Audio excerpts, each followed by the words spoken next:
Hello everyone. I know it's been a bit since I've been back and sharing with you, so um, I'm not going to apologize because part of being a mom of 7 children is sometimes life happens, and it's been super crazy trying to get everything situated. I have 3 seniors that are in band, so band camp started, and a 2nd grader and a stepson who's also a senior. So it's just kind of crazy here. So I really appreciate those of you who left me feedback in the stories about kind of like what you wanted to know more about. So I kind of reflected on that, and in thinking of this year with me not being in the classroom, I thought it was a perfect opportunity because I will have a little bit more time to share with you what I would be doing in the classroom all year long. So I will be talking a lot of curriculum and teacher tips, and maybe sharing some examples with you all year in guided reading whole group, guided reading small group. I'll share with you phonics and how I run that in my classroom, my math rotations, literacy rotations. Let me see here. Calendar writing. So let me just take a step back and tell you, last year I worked on digital slides, daily digital slides for all of those subjects. Well, for whole group guided reading, phonics, writing, grammar, math, calendar. So those are in my store. Basically, you could teach them virtually or in person. If you're in person, you project them on your smart notebook. It comes with all the paper, pencil, materials. But why I'm telling you that is because of that, last year I wrote a writing curriculum and a grammar curriculum, and those are not yet posted. I have one piece of grammar posted, but I'm going to take those out for those people that requested it, who just want grammar or just want writing. And I've been working on the first 8 weeks of writing, writing up the lesson plans. So I'm on week 7, so look for writing to come out soon. But what I'm going to do is devote each day to maybe a different subject and how I would be teaching that if I were in the classroom at that time. So lots of videos for you to peek at on IGTV, also on YouTube, because I'm putting them in both places. When I have time and I think about it, I'm adding them to Facebook too. So I hope they're helpful. Even if you're not using the things that I create, you might be able to grab some great tips to utilize in your classroom. So today, to kind of gear up, one of the biggest questions I've had is, how do I start centers in my classroom and where do I begin? So I'm going to share with you something before I start centers that is sort of an essential part of centers. So the one center that we start first is word work.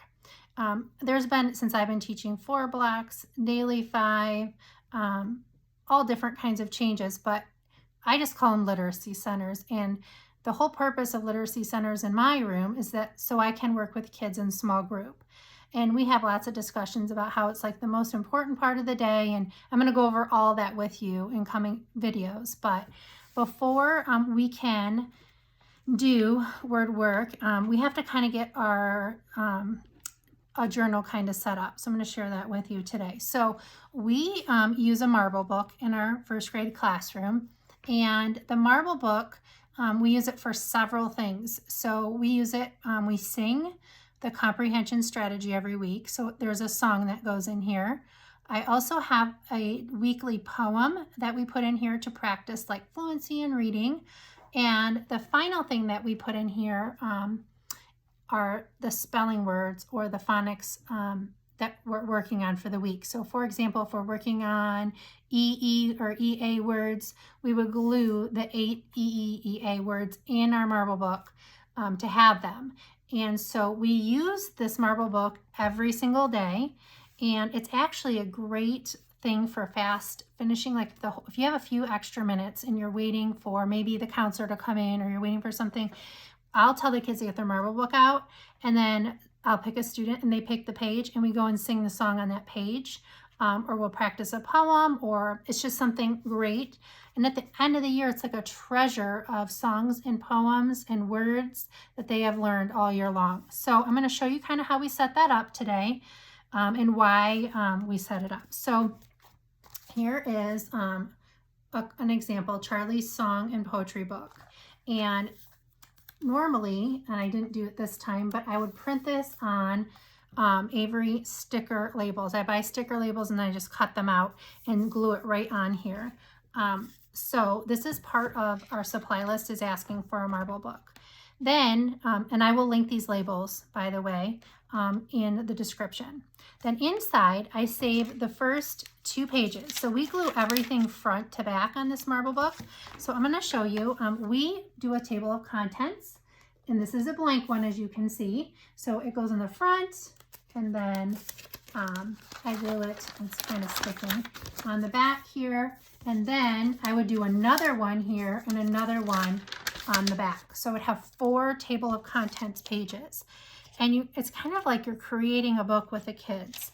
Then I would start at the very front with them, and I would start numbering the pages. So this would be page number 1, and we would just put a pencil number 1 on the back, page number 2, 3, and 4, okay? And then page number 5, we glue a little poem that I wrote about the marble book, and it just says, "This book is filled with things to help me read, spell, and sing. You will find poems, songs, and more to practice each day, learn, and explore." I'll link that poem in there as well.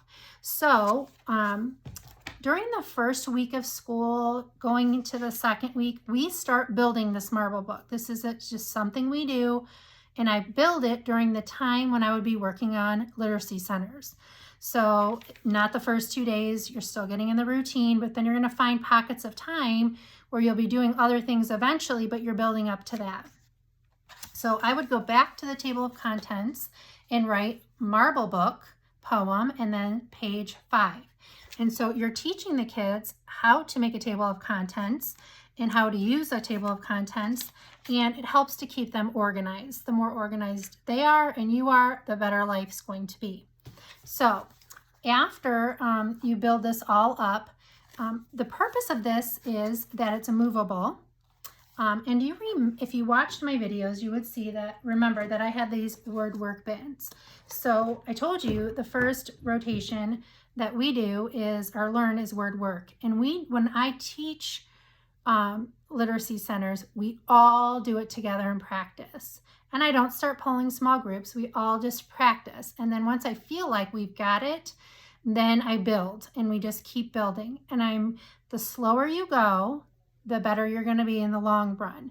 So if I'm being honest, it probably takes 3 to 4 weeks, probably a month, until I have literacy centers fully implemented in my classroom. But this is building block number 1, is getting this little marble book situated and set up. So I will link all of these goodies for you to grab if you want for free. The table of contents page, the marble book page, and this. And then I want you to stay tuned, and I will tell you the first thing that we do for word work literacy centers and how we begin doing those, and the setup and all of that. That's coming soon. And also lots more on curriculum. So I hope you're still enjoying a piece of your summer. Maybe some of you are back in school, and I'm thinking of you in this chaotic and crazy time. And I'm hoping everybody stays healthy and safe. So see you soon.